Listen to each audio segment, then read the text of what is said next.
Study point में आपका खैर मकदम है। अज़ीज़ तलबा, आज का हमारा सबक सर सैयद अहमद ख़ान के ताल्लुक़ से कुछ सब्जेक्टिव क्वेश्चन, कुछ तवील सवालात हैं, उसको हम हल करने की कोशिश करते हैं। तो आइए अज़ीज़ तलबा, आज का सबक शुरू करते हैं। उससे पहले आप शेयर कर दें, लाइक कर दें और अपने दोस्तों तक पहुंचा दें ताकि वो भी इस क्लास में जुड़ जाएं। तो आइए शुरू करते हैं। आज का सवाल है, सर सैयद की वालदा का नाम क्या था? क्या सवाल है? सर सैयद की वालदा का नाम क्या था?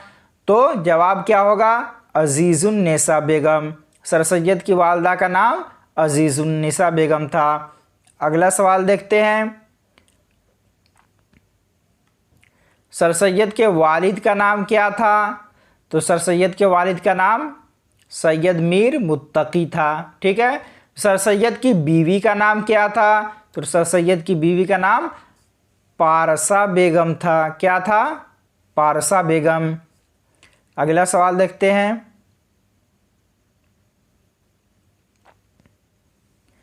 सर सैयद अहमद ख़ान को मुग़ल बादशाह से कौन सा खिताब मिला? सर सैयद अहमद ख़ान को मुग़ल बादशाह से कौन सा खिताब मिला? तो जवाब क्या है? जवादुद्दौला आरिफ जंग का खिताब मिला। जवादुद्दौला आरिफ जंग का खिताब मिला। अब अगला सवाल देखते हैं, सर सैयद अहमद ख़ान की तसानीफ़ का नाम लिखिए। तो जवाब में होगा असारुस्सनादीद, असबाब बगावत हिंद और खुतबात अहमदिया। ये क्या है?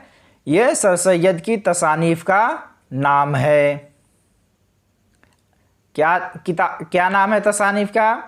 असारुस्सनादीद, असबाब बगावत हिंद और खुतबात अहमदिया।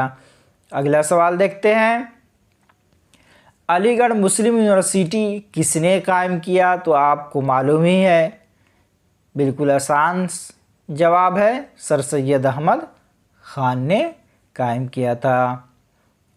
अगला सवाल देख लेते हैं, शेयर भी करते रहें।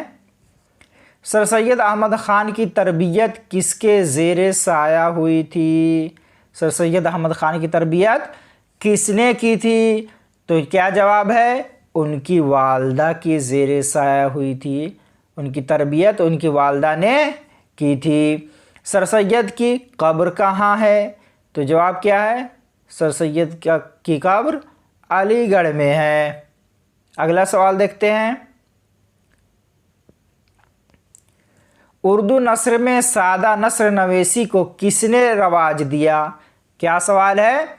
उर्दू नस्र में सादा नस्र नवेसी को किसने रवाज दिया? तो इसका जवाब क्या होगा? सर सैयद अहमद ख़ान ने। ठीक है। अगला सवाल क्या है, तारीख़ के मौजू पर सर सैयद अहमद ख़ान की कौन सी किताब है? तारीख़ की हिस्ट्री के उन्वान पर, टॉपिक पर कौन किताब है सर सैयद की? कौन सी किताब है? तो जवाब क्या है? तारीख़ ज़िला बिजनौर। नाम क्या है किताब की? किताब का नाम है तारीख़ ज़िला बिजनौर। अगला सवाल देखते हैं,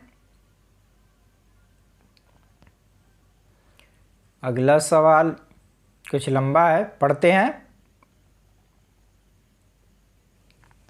सर सैयद अहमद ख़ान की ज़िंदगी के बारे में 5 जुमले लिखिए।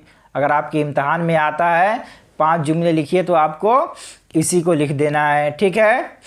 तो जवाब क्या है?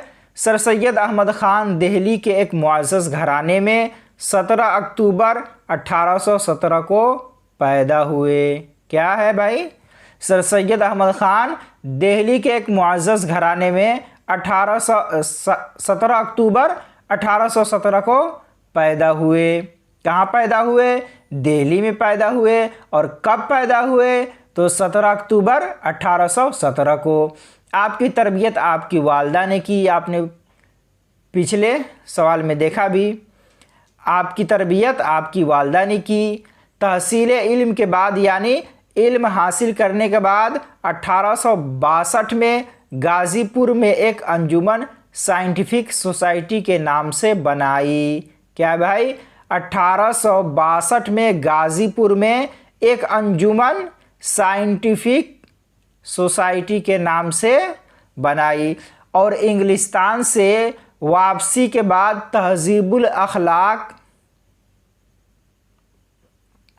कहाँ से वापसी के बाद? और इंग्लिस्तान से वापसी के बाद तहजीबुल अखलाक नाम से एक रिसाला जारी किया। किस नाम से जारी किया? तहजीबुल अखलाक नाम से। सर सैयद ने अलीगढ़ में एक स्कूल खोला जो 1878 में मोहम्मडन एंग्लो ओरिएंटल कॉलेज बना और फिर अलीगढ़ मुस्लिम यूनिवर्सिटी के शक्ल में उभर कर सामने आया। क्या है? सर सैयद अहमद खान एक मुअस्सिस घराने में पैदा हुए। और कहाँ पैदा हुए? दिल्ली में पैदा हुए। कब पैदा हुए? तो 17 अक्टूबर 1817 को पैदा हुए। और आपकी तरबियत किसने की? उनकी तरबियत उनकी वालदा ने की। और 1862 में गाजीपुर में एक अंजुमन साइंटिफिक सोसाइटी के नाम से बनाई। और इंग्लिस्तान से वापसी के बाद एक रिसाला जारी किया जिसका नाम क्या है? तहजीबुल अखलाक है। फिर सर सैयद ने अलीगढ़ में एक स्कूल खोला जो 1878 में मोहम्मडन एंग्लो ओरिएंटल कॉलेज बना। फिर वही कॉलेज अलीगढ़ मुस्लिम यूनिवर्सिटी के शक्ल में उभर कर सामने आ गया जो आज आपकी निगाहों के सामने है।